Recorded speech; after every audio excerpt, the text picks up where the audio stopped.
Hello, Good Shepherd and Saints Francis and John. I'm Father John Lajana, pastor of Good Shepherd. This week we prepare for the 11th Sunday in Ordinary Time. Today we'll have a reading from the Gospel of Matthew. At the sight of the crowds, Jesus' heart was moved with pity for them because they were troubled and abandoned, like sheep without a shepherd. Then he said to his disciples, "The harvest is abundant, but the laborers are few. So ask the master of the harvest to send out laborers for his harvest." Then he summoned his 12 disciples and gave them authority over unclean spirits to drive them out and to cure every disease and every illness. The names of the 12 apostles are these: first, Simon, called Peter, and his brother Andrew, James, the son of Zebedee, and his brother John, Philip and Bartholomew, Thomas and Matthew the tax collector, James, the son of Alphaeus, and Thaddeus, Simon from Cana, and Judas Iscariot, who betrayed him. Jesus sent out these 12 after instructing them thus: "Do not go into pagan territory or enter a Samaritan town. Go rather to the lost sheep of the house of Israel. As you go, make this proclamation: the kingdom of heaven is at hand. Cure the sick, raise the dead, cleanse lepers, drive out demons. Without cost you have received, without cost you are to give."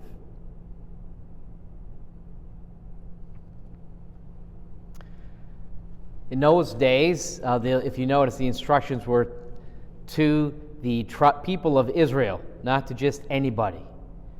But nowadays, it's a little different story. Everyone baptized in the name of the Father, Son, and Holy Spirit is a member of the church. And so if you need to be, you are a shepherd, we are called to be a shepherd, we don't have to worry about what different areas or certain types of people. Everyone is now included. But when you think of what it means to be a shepherd and what that could entail, there are some things that are not, some things you would not look forward to. Like what kind of trouble can come with that job? You may have sheep run away, of course. Sheep get sick. There are fights between the sheep, and some are just plain ornery. How would you handle these situations? You might be able to handle one or the other. What happens when you have those days when you're missing 2 sheep, 3 are fighting in one end of the pasture, and you have 4 sick in another? And you realize this just before you sit down to lunch. This is when you know if you're a good shepherd or not, how you handle these types of situations. And what if after you handle all these situations, just after you sit down to rest for a few minutes, they all crop up again?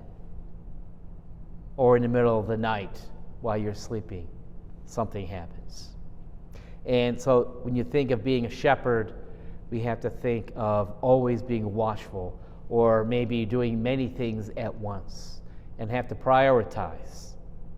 And so we are called to be disciples of Christ. Another way of saying that would be a good shepherd. What would that mean for us as we shepherd and as we grow along our faith? We start out as a sheep. We look to others for guidance and clarity and to be shepherded. And then, and when we get older, we become shepherds ourselves. Today we talked about the gospel passage about the greatest commandment, and was love God and love your neighbor. Now, if you are with a flock, your neighbor could be a shepherd for you or for someone else. What could you do as a member of the flock to make the shepherd's job easier? If we listen to the New Testament, Jesus tells us, listen to him, do what he says, follow the teachings of the church, and you will help the shepherd. You will make his job easier. You will get to where you need to go much easier perhaps more quickly. And you'll be able to grow in the faith more fervently. You'll be in yourself as you learn how to become a better member of the flock. You in turn will become a better shepherd for others. So spend this time this week thinking of what you could do to make your shepherds happy, about ways you could better cooperate with those who are trying to lead you in a relationship with Jesus Christ. God bless, and see you at Mass.